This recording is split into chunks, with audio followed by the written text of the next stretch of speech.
Everyone, स्वागत है आप सभी का राहुल एकेडमी की एक और बेहतरीन वीडियो में। प्यारे बच्चों, आज हम लोग क्लास 12 की फिजिक्स में चैप्टर नंबर 2 पढ़ेंगे, जिसका नाम है वैद्युत फ्लक्स तथा गॉस की प्रमेय।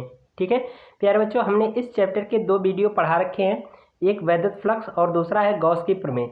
ये दोनों टॉपिक काफ़ी ज़्यादा इंपॉर्टेंट है, आपके बोर्ड के पेपर में हमेशा पूछा भी जाता है और इस पर आधारित न्यूमेरिकल्स भी पूछ दिए जाते हैं। तो इसलिए प्यारे बच्चों, अगर आप अभी तक उस वीडियो को नहीं देखें तो वीडियो को आप ज़रूर देखिए और वीडियो का लिंक आपको डिस्क्रिप्शन में दे दूंगा। ठीक है, तो वहां से आप ज़रूर चेक कर लीजिएगा। ठीक है, तो प्यारे बच्चों, जो आज की हमारी टॉपिक है वो है गॉस की प्रमेय के अनुप्रयोग। ठीक है, तो यहाँ पर हम हेडिंग डालेंगे गॉस की प्रमेय के अनुप्रयोग।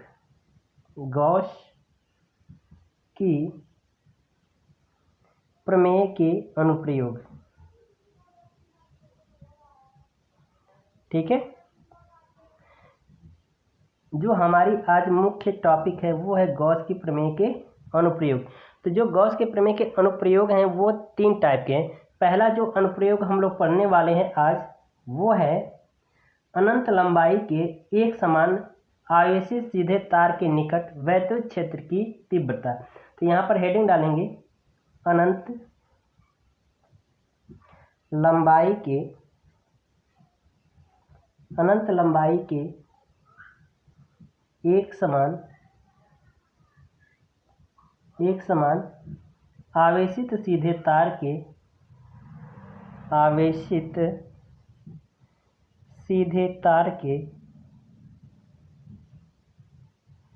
सीधे तार के निकट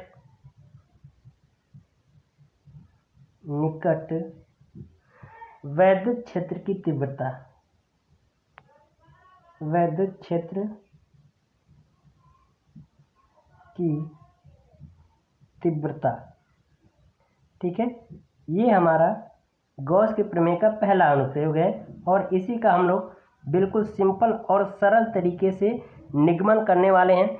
बस आपको वीडियो के अंत तक बने रहना है, ये गारंटी मैं देता हूँ को आपको हर एक चीज़ समझ में आएगी। ठीक है, तो चलिए बिना किसी देरी के आज की वीडियो शुरू करते हैं। तो प्यारे बच्चों, देखिए यहाँ पर हेडिंग डाली गई है अनंत लंबाई के एक समान सीधे तार के निकट वैद्युत क्षेत्र की तीव्रता। ठीक है, तो यहाँ पर हम लोग क्या करेंगे कि एक अनंत लंबाई का सीधा आवेशित तार बनाएंगे, आवेशित तार की रचना करेंगे। तो यहाँ पर देखिए हमने मान लिया कि यह एक L लंबाई का आवेशित सीधा तार है। ठीक है, ये क्या है? आवेशित सीधा तार है जिस पर +Q आवेश दिया गया है। ठीक है, ये हमने इसकी रचना कर दिया। ठीक है, और इस चालक तार पर हमने कौन सा आवेश दिया है? +Q आवेश दिया है। ठीक है, अब हम क्या करें कि इस चालक तार के, ठीक है, इस चालक तार से स्मॉल r दूरी पर एक हम बिंदु P ले लेते हैं, जहां पर हमें क्या ज्ञात करनी है? वैद्युत क्षेत्र की तीव्रता ज्ञात करनी है। तो इस चालक तार से स्मॉल r दूरी पर एक हमने बिंदु P ले लिया, जहां पर हमें वैद्युत क्षेत्र की तीव्रता ज्ञात करनी है। ठीक है, तो प्यारे बच्चों, देख रहे हो कि जो हमारी गॉस की प्रमेय है वो एक बंद पृष्ठ पर लागू होती है। तो ये चालक तार हमारा एक बंद पृष्ठ नहीं है, तो यहाँ पर हम क्या करेंगे? एक बंद पृष्ठ की रचना करेंगे जिसका नाम है गॉसियन पृष्ठ। ठीक है, यानी कि काल्पनिक गॉसियन पृष्ठ की यहाँ पर हम एक रचना करेंगे। तो हम इसके चालक तार के चारों तरफ एक काल्पनिक गॉसियन पृष्ठ की रचना कर दें। ठीक है, तो ये इस तरह से इसकी रचना हो जाएगी। तो देख रहे हो कि ये जो आकृति बन गई, कैसी बन गई? बेलनाकार आकृति बन गई। और आप जानते हो कि गॉस की प्रमेय किसी निश्चित आकृति पर निर्भर नहीं करती, वो केवल निर्भर करती है तो केवल बंद पृष्ठ पर निर्भर करती है, चाहे आकृति जैसे मर्जी वैसे हो। यह हमने पिछली वीडियो में यानी गॉस की प्रमेय में बता रखा है आपको। ठीक है, तो चलिए अब हम क्या करें कि यहाँ पर जो बिंदु P है, यहाँ पर हम एक अल्पांश क्षेत्रफल ले लेते हैं। ठीक है, अल्पांश क्षेत्रफल, ठीक है, हमने ले लिया। ठीक है, इसके बेलन के वक्र पृष्ठ पर। तो अब देख रहे हो कि इसका जो सदिश क्षेत्रफल लिया जाएगा इसके लंबवत बाहर की ओर होगा। इसका सदिश क्षेत्रफल इसके लंबवत बाहर की ओर होगा। ठीक है, और यहाँ पर देख रहे हो +Q आवेश है, तो इस +Q आवेश कारण वैद्युत क्षेत्र की जो तीव्रता होगी ये भी क्या होगी? इसके लंबवत बाहर की ओर होगा। ठीक है, तो ये हो जाएगा वेक्टर ए। ठीक है, अब एक चीज़ हम यहाँ पर मान लेते हैं कि ये जो अल्पांश क्षेत्रफल है ये मान लेते हैं सरफेस S1 हो, यहाँ से हो सकता है वैद्युत फ्लक्स बाहर निकल रहा हो। एक हम यहाँ पर मान लेते हैं सरफेस S2। ठीक है, यहाँ पर हम S2 नाम दे रहे हैं, जो कि ये कुछ न कुछ इसकी त्रिज्या होगी। तो ये प्लस की वजह के कारण वैद्युत क्षेत्र की दिशा इधर की ओर होगी, और इसका देख रहे वृत्ताकार भाग जो है ये ऊपर की ओर है, तो इसका सदिश क्षेत्रफल इसके लंबवत ऊपर की ओर होगा। तो यहाँ पर हो जाएगा वेक्टर डी ए। ठीक है, यहाँ पर वेक्टर ई हो जाएगा। इनके बीच में बना कोण 90 अंश। उसी तरह से यहाँ पर हम मान लेते हैं सरफेस S3। ठीक है, इसको, और इसका देख रहे हो कि सदिश क्षेत्रफल इसके लंबवत बाहर की ओर होगा, यानी कि नीचे की ओर होगा। तो ये हो जाएगा वेक्टर डी ए, और ये प्लस की वास्ते है, तो इसके कारण वैद्युत क्षेत्र की जो दिशा होगी वो कहाँ की ओर होगी, इसके लंबवत बाहर की ओर होगी, यानी इसके सीधे बाहर की ओर होगा। तो यहाँ पर हो जाएगा इनके बीच बना कोण 90 अंश। ठीक है, ये चित्र आपको समझ में आ गया। ठीक है, अगर नहीं समझ में आएगा, थोड़ा सा डाउट है, तो वीडियो को एक बार बैक करके जरूर देखिए। ठीक है, तो चलिए कुछ इसकी थ्योरी है जो हम लिख लेते हैं। तो यहाँ पर लिखेंगे माना L लंबाई का एक समान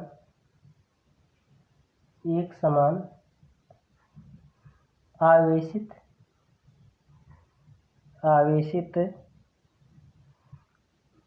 तार है। ठीक है, इस तार से यहाँ पर लिखेंगे, इस तार से स्मॉल r दूरी पर एक बिंदु P है। तो यही चीज़ लिखेंगे, इस तार से r दूरी पर एक बिंदु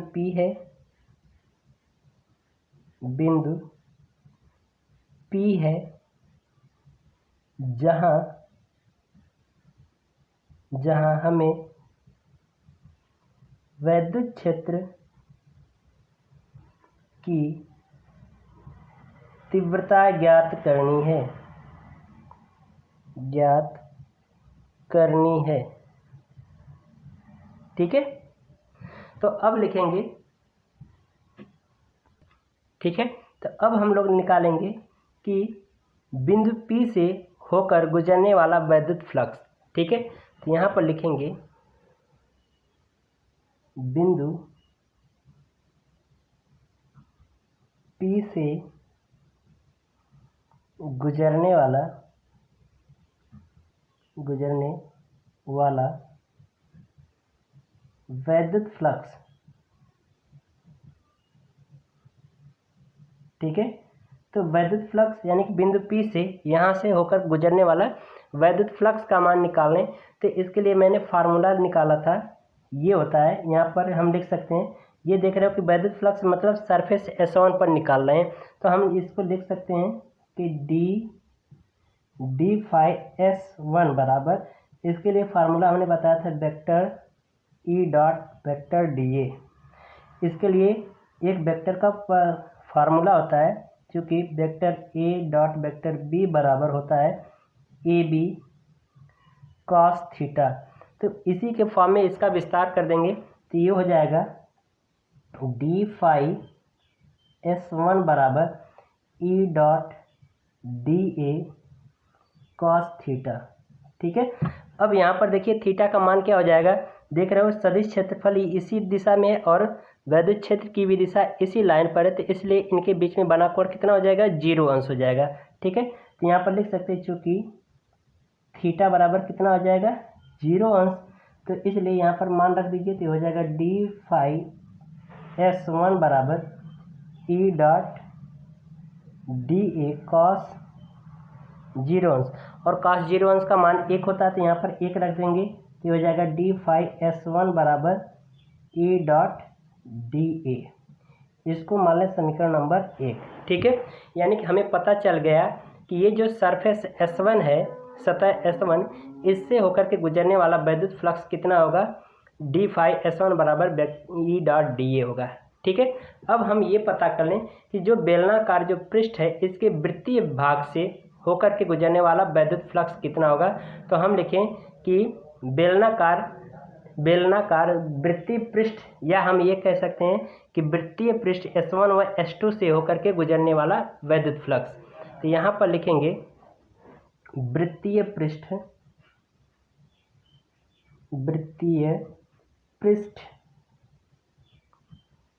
S2 व S3 से गुजरने वाला वैद्युत फ्लक्स,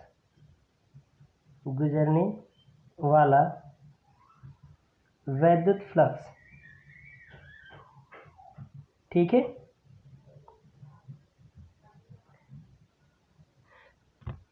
तो यहाँ पर देख सकते हो कि हमने लिखा कि वृत्तीय पृष्ठ S2 व S3 से गुजरने वाला वैद्युत फ्लक्स। अब यहाँ पर देखिए कि जो ये वृत्तीय पृष्ठ S2 है और ये S3 है, इससे होकर के गुजरने वाला वैद्युत फ्लक्स। तो यहाँ पर भी देख रहे हो कि इसकी दिशा और परिमाण सेम है, दिशा और परिमाण वैद्युत क्षेत्र की दिशा और ये सदिश क्षेत्रफल दोनों सेम है, और इनके बीच में बना कोण भी क्या होगा, 90 अंश का है। तो ये जितना पृष्ठ ये जो जितना वृत्ताकार भाग है उतना ये भी है। तो यानी कि यहाँ पर सब कुछ समान है। तो यानी कि जितना यहाँ से पृष्ठ S3 से जो वैद्युत फ्लक्स होकर के गुजरेगा वही S2 से भी होकर के गुजरेगा। तो ये हम पता कर लेंगे कितना होकर के गुजर रहा है, ठीक है। तो यहाँ पर लिखेंगे, यहाँ पर हमने लिखा कि वृत्तीय पृष्ठ S2 व S3 से गुजरने वाला वैद्युत फ्लक्स।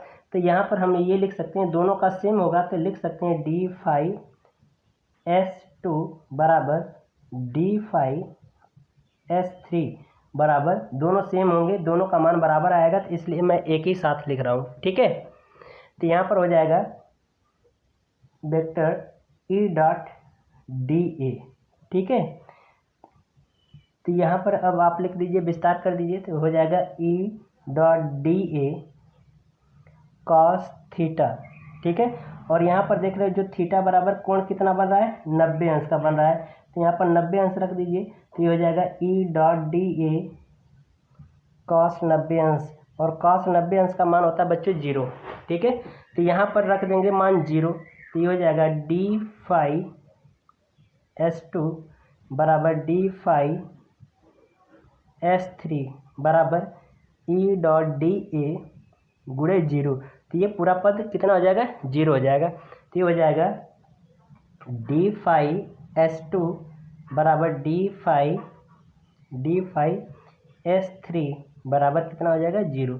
यानी इसका मतलब ये है कि जो बेलन का जो वृत्तीय पृष्ठ है, ठीक है, बेलन का जो वृत्तीय पृष्ठ है S2 और S3, इससे गुजरने वाला वैद्युत फ्लक्स का मान कितना है, 0 है। केवल जो वैद्युत फ्लक्स निकल रहा है वो कहाँ से निकल रहा है, बेलन के वक्र पृष्ठ से निकल रहा है, ठीक है। तो हम यहाँ पर अब क्या करें कि कुल मान निकाल लें, ठीक है। तो कहाँ से, बेलन के गॉसियन पृष्ठ, यानी कि जो गॉसियन पृष्ठ है इससे होकर के गुजरने वाला वैद्युत फ्लक्स, ठीक है। तो चलिए इसको हम लोग नेक्स्ट पेज पे देखते हैं। तो यहाँ पर लिखेंगे संपूर्ण बेलनाकार गॉसियन पृष्ठ से होकर गुजरने वाला वैद्युत फ्लक्स। तो यहाँ पर लिखेंगे संपूर्ण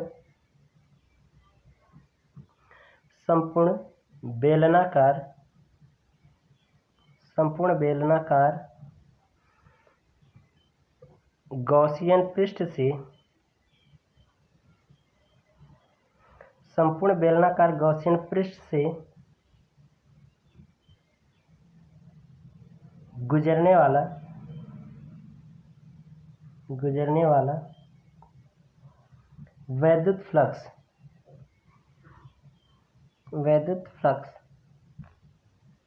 ठीक है। तो ये हमारा निकालना है संपूर्ण बेलनाकार गॉसियन पृष्ठ से होकर गुजरने वाला वैद्युत फ्लक्स। तो ये हो जाएगा हमारा d फाई, ठीक है, d फाई E, ठीक है, d फाई E हो गया। संपूर्ण बेलनाकार गॉसियन पृष्ठ से होकर के गुजरने वाला वैद्युत फ्लक्स निकाल रहे हैं। तो d फाई E बराबर, हम सभी तीनों जो मान निकाले थे उन सभी को जोड़ देंगे, ठीक है। तो ये हो जाएगा यहाँ पर, और इनका हम क्या करें, संपूर्ण बेलनाकार गॉसियन पृष्ठ है तो हमने वो अल्पांश क्षेत्रफल के लिए निकाला था, तो हमें चाहिए संपूर्ण बेलनाकार पृष्ठ से, तो उसी का क्या करें, समाकलन कर दें। तो यहाँ पर समाकलन का चिन्ह लगा देंगे, यहाँ पर भी समाकलन d phi S1 plus d phi, समाकलन d फाई S2, ठीक है, प्लस समाकलन d5 S3, ठीक है, मान रखिए तो ये हो जाए, तो इसका समाकलन हो जाएगा फाई ई, और यहाँ पर इनका मान रख दीजिए। तो इसका मान जो आया था वो आया था ई डॉट डी ए, ठीक है, बाकी इन सब का मान आया था 0, इसका भी मान आया था 0। तो यहाँ पर प्लस जीरो लिखेंगे तो कोई फर्क नहीं पड़ने वाला है। तो ये हो जाएगा फाई ई बराबर समाकलन ई डॉट डी ए, ठीक है। यहाँ पर कह रहा है कि क्षेत्रफल के सापेक्ष इसका समाकलन करना है, किसका, बेलन का, ठीक है। तो यहाँ पर हो जाएगा फाई ई बराबर, तो यहाँ पर जो ई है वो कांस्टेंट हो जाएगा, ये बाहर निकल जाएगा, ये हो जाएगा समाकलन डी ए, और ये इसका मान होता है समाकलन डी ए बराबर होता है 2 पाई आर एल, ठीक है। तो यहाँ पर मान रख देंगे, तो ये हो जाएगा फाई ई बराबर ई इंटू 2 पाई आर एल, इसको मान लें समीकरण नंबर 2। अब हम यहाँ पर लगा दें गॉस की प्रमेय, ठीक है। तो लिखेंगे गॉस की प्रमेय के अनुसार या गॉस की प्रमेय से, ठीक है। तो यहाँ पर लिखेंगे गॉस की प्रमेय से, गॉस की प्रमेय से। तो गॉस की प्रमेय हमारी क्या होती है, फाई ई बराबर क्यू अपान एप्सिलॉन 0, ये होता है हमारा। तो हम क्या करें, इस फाई ई का मान यहाँ पर रख दें, ठीक है। तो मान रख दीजिए, तो ये हो जाएगा, इसका मान यहाँ पर रखिए, तो ये हो जाएगा ई इंटू 2 पाई आर एल बराबर क्यू अपान एप्सिलॉन 0।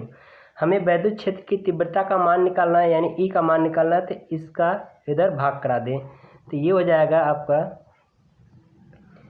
ई बराबर क्यू अपान 2 पाई, ठीक है, 2 पाई एप्सिलॉन 0, ठीक है, आर इंटू एल, ये हो जाएगा, ठीक है। अब एक फार्मूला होता है हमारा, यानी कि रेखीय आवेश घनत्व, रेखीय आवेश घनत्व लेम्डा बराबर क्यू अपान एल, ठीक है। ये हमारा फार्मूला होता है रेखीय आवेश घनत्व का। तो इसको हम कुछ इसी तरह से लिख दें, तो ये हो जाएगा ई बराबर, ये हो जाएगा 1/2 पाई एप्सिलॉन 0, ठीक है, r into q upon l, ठीक है, क्यू अपान एल। तो ये देख रहे हो, हम इसकी जगह क्यू अपान, इस एल को और इस क्यू को अलग हमने कर दिया, तो क्यू अपान एल की जगह पे लेम्डा रख सकते हैं, यानी कि रेखीय आवेश घनत्व लेम्डा बराबर, ठीक है। तो ये हो जाएगा ई बराबर 1/2 पाई एप्सिलॉन 0 इंटू आर गुणे लेम्डा, गुणा करा दीजिए। तो ई बराबर हमारा हो जाएगा lambda upon 2 pi epsilon 0 into r, ठीक है। यही हमारा फार्मूला होगा, ठीक है। गॉस के प्रमेय का पहले अनुप्रयोग का निगमन हो चुका है, ठीक है। तो प्यारे बच्चों, आशा करते हैं आपको हर एक चीज़ समझ में आया होगा, ठीक है। तो वीडियो प्यारे बच्चों अगर आपको पसंद आई होगी तो वीडियो को लाइक कर दीजिएगा और चैनल को सब्सक्राइब करना न भूलिएगा। मिलते हैं इसी तरह से अगली वीडियो में, तब तक के लिए गुड बाय, थैंक यू।